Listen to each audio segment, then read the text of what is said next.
अस्सलाम वालेकुम। आज फिर एक वीडियो लेकर आए हैं फाइनेंशियल स्टेटमेंट की, जिसमें हम पढ़ेंगे स्टेटमेंट। हमारा माशाल्लाह से सारे एडजस्टमेंट के केसेस पूरे हो गए थे, ठीक है। रह गया था फाइनेंशियल स्टेटमेंट का स्टेटमेंट और बैलेंस शीट, उसके बाद की कहानी आगे की, ठीक है।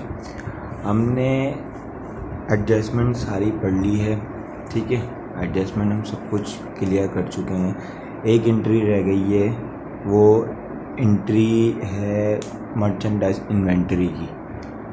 वो एंट्री में इंशाल्लाह जब हम पूरा एक जनरल एडजस्टमेंट का जनरल बनाएंगे तो फिर मैं उसकी बताऊंगा। बहुत सिंपल सी एंट्री होती है। मर्चेंडाइज एक्सपेंस आता है, income and expenditure summary credit होता है, ठीक है। सिर्फ ये एंट्री होती है, बाकी सबकी सेम होती है, बाकी कोई एंट्री एक्स्ट्रा नहीं आती, ठीक है।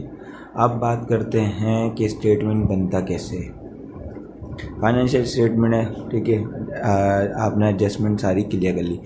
अभी जो मैं बता रहा हूँ आपको, अभी मैं बता रहा हूँ उसका एक स्टेटमेंट का तरीका, उसमें क्या क्या आता है क्या क्या नहीं आता, सब कुछ उसका आज मैं बताऊंगा, ठीक है। तरीका, सवाल नहीं कर रहा हूँ मैं, आज सिर्फ और सिर्फ तरीका बता रहा हूँ। सवाल जब करूँगा तो सवाल की हेडिंग डालेंगे। अभी लाइक कोई सा भी सवाल आ सकता है, जैसे कि शहर एंड कंपनी, ठीक है। एक मैं एज ए एग्ज़ाम्पल ये कंपनी ले रहा हूँ, शहर एंड कंपनी, ठीक है। इसकी हमने एडजस्टमेंट बनाई होंगी, जो सवाल के अंदर मौजूद होंगी वो बना के हम आए होंगे किसकी तरफ, इनकम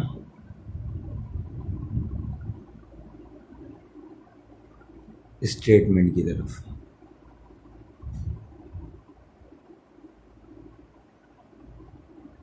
इनकम स्टेटमेंट की तरफ आए। अब इनकम स्टेटमेंट किसका बना रहे हैं भाई, वो साल के आखिर का बना रहे, फॉर द ईयर एंडेड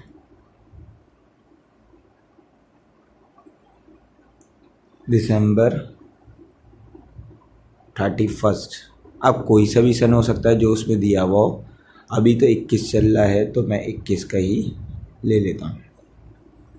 31 नवंबर, 21 नहीं, लास्ट गुजरा है 20, तो हम 20 का ले लेते हैं, ठीक है। एज एग्जाम्पल मैंने हेडिंग डाली, हेडिंग इस तरह डलेगी, ठीक है। अब जो काम होगा, जो चीज़ मैं ब्लैक से लिखूँगा तो वो मैं ब्लैक से ही लिखनी है, याद रखिएगा। जो चीज़ मैं ब्लू से लिखूँ वो ब्लू से ही लिखनी ही है, ठीक है। याद रखना बेटा, स्टेटमेंट बनाते हुए कुछ चीज़ें आएंगी, कुछ चीज़ें जाएंगी। एडजस्टमेंट के ट्रायल बैलेंस हमें देखते हुए, मद्देनज़र रखते हुए चलना होगा, एडजस्टमेंट चलनी होगी। लेकिन अभी जो मैं करवा रहा हूँ ऐसा तरीका बता रहा हूँ। देखो, सबसे पहली ये मैं एक चीज़ ले लेता हूँ कि यहाँ से मेरा ये पेज है और यहाँ से यहाँ तक पेज है, पूरा नहीं ले सकता, कन्फ्यूज़ हो जाओगे, ठीक है। सबसे पहली चीज़ सेल्स कहाँ मौजूद होगी, सेल्स हमेशा मौजूद होगी किधर, ट्रायल बैलेंस के अंदर। अब वो जितनी भी मौजूद हो मुझे नहीं पता, अभी कितनी भी हो सकती है, लेकिन सेल्स रिटर्न और सेल डिस्काउंट दिया हुआ हो अगर, तो वो इसमें से माइनस करवाओगे। लेस क्या करवाओगे, दो चीज़ें लिख देता हूँ मैं, sales return and sale discount, ठीक है। इनको हमेशा अच्छा, सेल्स यहाँ भी नहीं डालनी है, ठीक है। ये मैंने बाय मिस्टेक लिख दी है तो मैं इसको काट देता हूँ। ये क्यों बाय मिस्टेक हुई मेरे से, मैं भी बताता हूँ। देखो, सेल्स भी हो सकती है, कुछ भी बाय मिस्टेक। अब उसमें से जब हमें ये दिया हुआ है सेल्स रिटर्न, तो ये इसमें से माइनस होगा। सेल डिस्काउंट दिया हुआ है तो माइनस। कभी कभार ये दोनों नहीं देते, सिर्फ सेल रिटर्न दिया हुआ होता है, कभी सेल डिस्काउंट दिया हुआ होता है, तो हमेशा सेल में से सेल रिटर्न और सेल डिस्काउंट माइनस होगा अगर आया है। अगर नहीं आया तो ये नहीं, कुछ भी नहीं लिखेंगे। अच्छा, सेल डिस्काउंट सेल रिटर्न जितना भी होगा वो माइनस करवाओगे। माइनस वाली फॉर्म हमेशा ब्रैकेट में लिखोगे, ठीक है। सेल डिस्काउंट भी माइनस होगा। जैसे ही मैं ये सब निकाल लूँगा तो मेरे पास बचेगा नेट सेल, नेट सेल। हमेशा जहाँ पे भी प्लस माइनस करोगे उसके नीचे इस तरह से एक लाइन डालोगे, नेट सेल निकलेगी। नेट सेल इसको माइनस करके मतलब सेल में से सेल रिटर्न को, सेल डिस्काउंट को। अब बच्चे कहाँ कंफ्यूज होते हैं, बच्चे यहाँ कंफ्यूज होते हैं, सर हमें तो सेल रिटर्न दिया हुआ ही नहीं है, सर हमें तो सेल डिस्काउंट नहीं दिया हुआ, तो ये कहाँ से लाऊं। भाई नहीं दिया हुआ तो नहीं आएगा, सेल्स आएगा, दोनों नहीं दिए हुए नीचे लिखोगे net cell, direct net cell. अब जो भी आएगा वो नेट सेल मैंने ब्लैक से लिखा, यहाँ जो भी निकलेगी यहाँ नहीं लिखोगे, यहाँ लिख दोगे पेज के बिल्कुल आखिरी में, ठीक है। नेट सेल आ गई। नेट सेल में हमेशा हम माइनर करते हैं, ये भी ब्लैक से लिखोगे,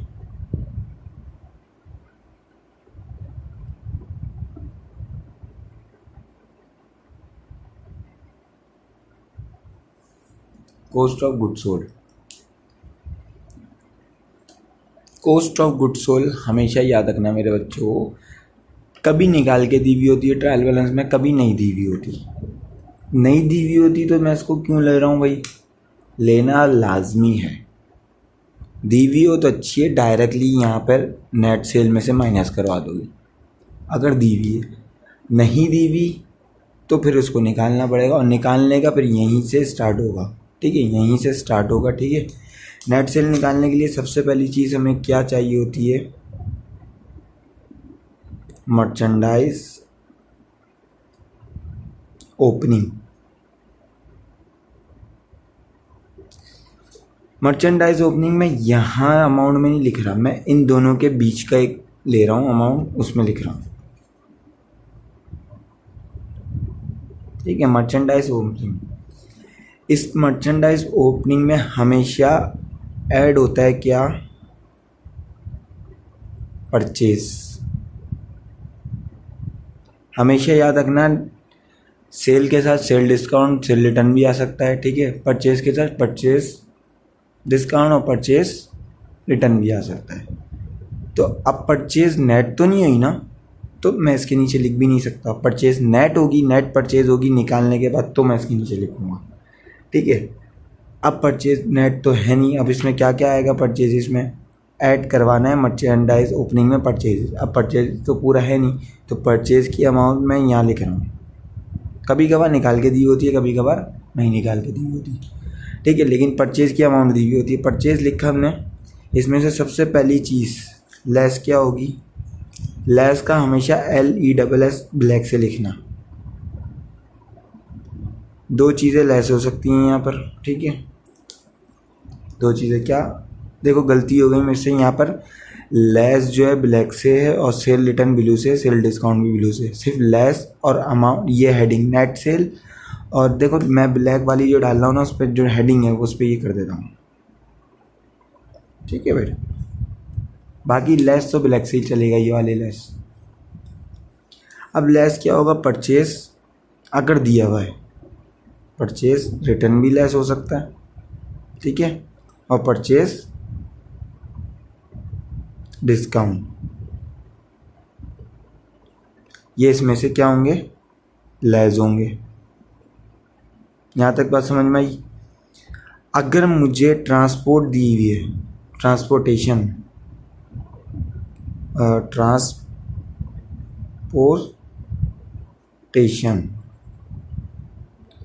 वो परचेज में ऐड करवाओगे, ठीक है, ऐड हो गई।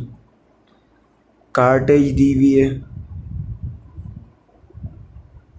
कार्टेज दी हुई है तो कार्टेज इन के नाम से होती है, वो भी ऐड होगी, ठीक है। ऐड क्या करवाना है, पार्किंग चार्जेस दिए हुए वो भी ऐड करवाओगे, वेगास दी हुई है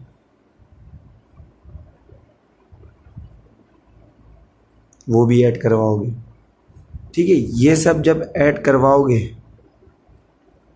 तो क्या निकलेगा तुम्हारे पास, क्या निकाल लेते भाई, परचेज। जैसे ही ये सब मैंने ऐड करवाया तो यहाँ क्या आ गया मेरे पास, नेट परचेज। कहाँ आएगा, इसकी लाइन में आएगा नेट परचेज। ऐड करवाने थे ना परचेज, तो यहाँ पर इसके साथ ही मैं ऐड करवा दूंगा यहाँ इस जगह पर। अब मेरी बात याद रखना, अभी भी कॉस्ट ऑफ गुड्स सोल्ड निकली नहीं है, अभी हमने मर्चेंडाइज ओपनिंग नहीं, उसमें ऐड परचेज करवाए, ठीक है, less purchase return purchase discount कराया हुआ, cartages in transportation parking charges वेगास, तो नेट परचेज निकल गया, मर्चेंडाइज ओपनिंग नेट परचेज, ठीक है। जैसे ही ये दोनों मैं ऐड करूँगा, ऐड करने के लिए सबसे पहली चीज़ क्या,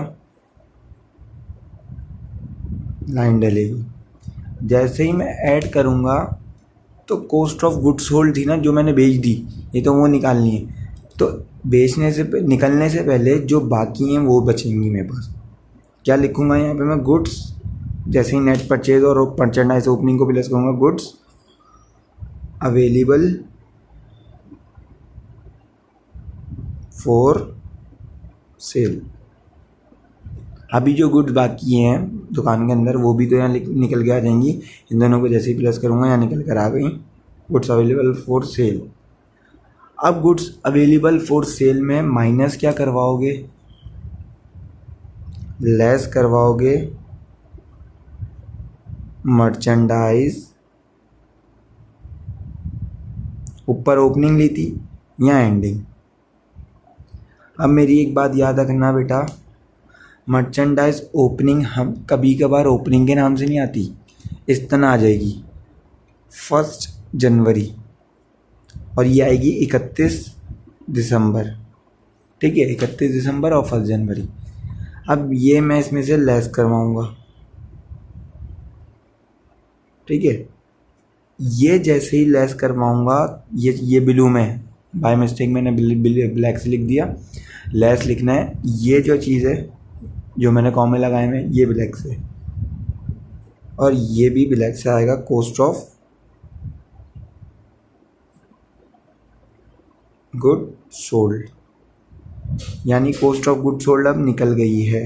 कॉस्ट ऑफ गुड सोल्ड के लिए दोबारा बता दूं, मर्चेंडाइज ओपनिंग ली, एट परचेज करवाए, एट ट्रांसपोर्टेशन करवाई, एट कार्टेजिन, एट पार्किंग वेगास, ठीक है, नेट परचेज निकल गया मर्चेंडाइज और ओपनिंग को, और मैं नेट परचेज को प्लस किया तो गुड्स अवेलेबल फॉर सेल, उसमें से माइनस कराएं मर्चेंडाइज एंडिंग, तो निकल के आ गया cost of good sold. Cost of good sold क्या करवाना था, लेस करवाना था, तो कॉस्ट ऑफ गुड सोल्ड की अमाउंट यहाँ पर किस तरह लिखूंगा, इसके नीचे बिल्कुल लेस में।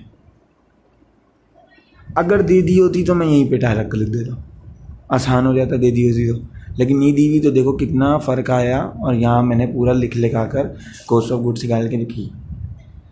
यहाँ जैसे ही कॉस्ट ऑफ गुड सोल्ड निकला लेस में आया, नेट सेल में से कॉस्ट ऑफ गुड सोल्ड को निकाला, अब यहाँ अगर प्लस में अमाउंट आई तो ग्रॉस प्रॉफिट होगा। क्या होगा भाई, ग्रॉस प्रॉफिट होगा,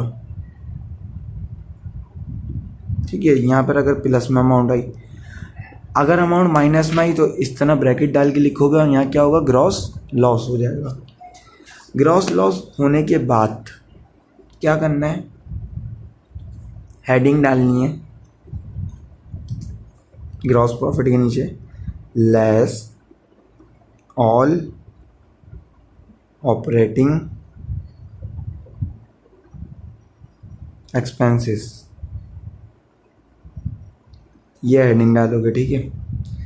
अब यहाँ जितने भी एक्सपेंस हैं, जितने जनरल में तुमने अभी बनाए, सैलरी एक्सपेंस आ रहा होगा, डेप्रिसिएशन एक्सपेंस आ रहा होगा, बैड डेप एक्सपेंस आ रहा होगा, रेंट एक्सपेंस आ रहा होगा, वो और ट्रायल बैलेंस के एक्सपेंसेस प्लस माइनस करके लिखेंगे। अगर डेबिट साइड पर क्रेडिट ट्रायल बैलेंस में डेबिट साइड पे बोला हुआ है सैलरी एक्सपेंस और एडजस्टमेंट में सैलरी एक्सपेंस डेबिट साइड पे, तो डेबिट प्लस हो के अमाउंट आ जाएगी। अगर बोला हुआ है कि क्रेडिट साइड पे सैलरी एक्सपेंस जा रहा है और ट्रायल बैलेंस में डेबिट साइड पे लिखा है, तो डेबिट प्लस होता है, क्रेडिट माइनस होता है। ट्रायल का प्लस और क्रेडिट का माइनस करके अमाउंट लिखोगे तो जो भी होगा अरेंज करके लिखेंगे आगे सवालात में। यहाँ टोटल सारे जितने भी एक्सपेंस होंगे, एक्सपेंस आते रहेंगे, ठीक है भाई, एक्सपेंसेस आते रहेंगे, मैं अमाउंट यहाँ पर रखता रहूँगा उनकी, ठीक है। एक्सपेंसेस जितने भी एक्सपेंस होंगे उनको टोटल कर लूँगा, एक्सपेंसेस का टोटल आ जाएगा एक्सपेंस। वो कहाँ रखूँगा, टोटल एक्सपेंस लेस करवाने होते हैं तो यहाँ से मैं लेस करवा दूँगा टोटल एक्सपेंसेस को, यहाँ तक बात समझ में आई। टोटल एक्सपेंसेस जैसे ही एक्सपेंस होंगे यहाँ पर, टोटल एक्सपेंसेस जैसे ही ग्रॉस प्रॉफिट में से टोटल एक्सपेंसेस माइनस करें तो यहाँ एक रकम निकल कर आ जाएगी। उस रकम को मैं क्या बोलूँगा, प्रॉफिट बिफोर अदर इनकम। यानी ये तो या तो लॉस भी हो सकता है यहाँ पर, अगर लॉस में आ रही है तो लॉस बिफोर अदर इनकम। यानी अभी अदर इनकम मतलब रेंट की इनकम लेनी थी, कमीशन लेना था, ये चीज़ें लेनी थी, इससे पहले ये रकम है। अब यहाँ क्या है, अगर कोई इनकम आ रही हो, जनरल में देखना भाई, कोई इनकम लिखा हुआ आ रहा हो कमीशन इनकम क्रेडिट में, तो यहाँ प्लस हो जाएगी। अगर कमीशन इनकम डेबिट में लिखा हो तो यहाँ से माइनस करवाओगे, याद रखना। क्योंकि जैसे बैंक का होता है, बैंक का क्रेडिट, हमारा डेबिट, इसी तरह से इनकम का भी होता है। जब इनकम क्रेडिट में जाती है तो हमारे पास प्लस होती है, जब डेबिट में जाती है तो हमारे पास से माइनस होती है, ये याद रखना। यहाँ पर भाई कमीशन इनकम वगैरह आ जाएगा, इनकम्स आ जाएंगी सारी, उसको अरेंज माइनस करके यहाँ लिखेंगे प्लस माइनस करके, और यहाँ जो अमाउंट आएगी ना वो फाइनल होगी नेट, या तो प्रॉफिट होगा या तो लॉस होगा। ये था इनकम स्टेटमेंट। एक दफ़ा दोबारा रिवाइंड करवा देता हूँ। सेल ली, सेल में से सेल रिटर्न माइनस करवाई, सेल डिस्काउंट अगर मौजूद है, नेट सेल आ गई। Cost of good sold minus करवाते हैं नेट सेल में से, सीधी बात है। Cost of good sold minus करवाते हैं नेट सेल में से। अब कॉस्ट ऑफ गुड सोल्ड दी हुई है तो ठीक है, कॉस्ट ऑफ गुड सोल्ड निकालने का तरीका क्या होता है, नहीं दी हुई तो मर्चेंडाइज ओपनिंग में परचेजेस ऐड करवाएंगे।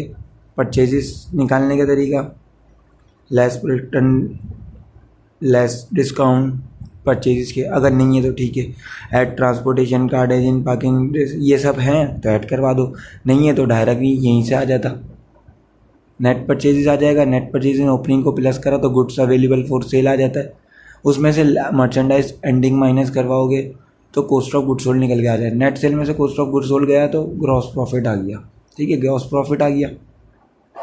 उसके बाद ग्रॉस प्रॉफिट के बाद ऑल ऑपरेटिंग एक्सपेंसेस, जितने भी एक्सपेंसेस उनको माइनस करवाओगे टोटल करवा के, तो निकल के आ जाएगा प्रॉफिट या फिर लॉस बिफोर अदर इनकम। उसके बाद अदर इनकम को ऐड करवाओगे, इनकम हो गई, रेंट की हो गई, कमीशन की हो गई, उसको ऐड या माइनस करवाओगे तो निकल के आ जाएगा नेट प्रॉफिट। ये था इनकम स्टेटमेंट। पैटर्न यही रहता है। अब मौजूद जो चीज़ें होती हैं हमारे पास, अगर जो चीज़ें होंगी उसके मुतालिक फिर ये बनता है, पैटर्न ये रहता है। अब इंशाल्लाह बैलेंस शीट का भी पैटर्न बताऊंगा और एक सवाल भी हम सॉल्व करते हुए चलेंगे, ठीक है। पहले बैलेंस शीट की पैटर्न की वीडियो बनेगी इंशाल्लाह, फिर हम एक सवाल पूरा एक सॉल्व करेंगे, ठीक है। इंशाल्लाह मुझे इजाज़त दें, बैलेंस शीट की वीडियो के साथ मैं हाजिर होऊंगा। अल्लाह हाफिज़।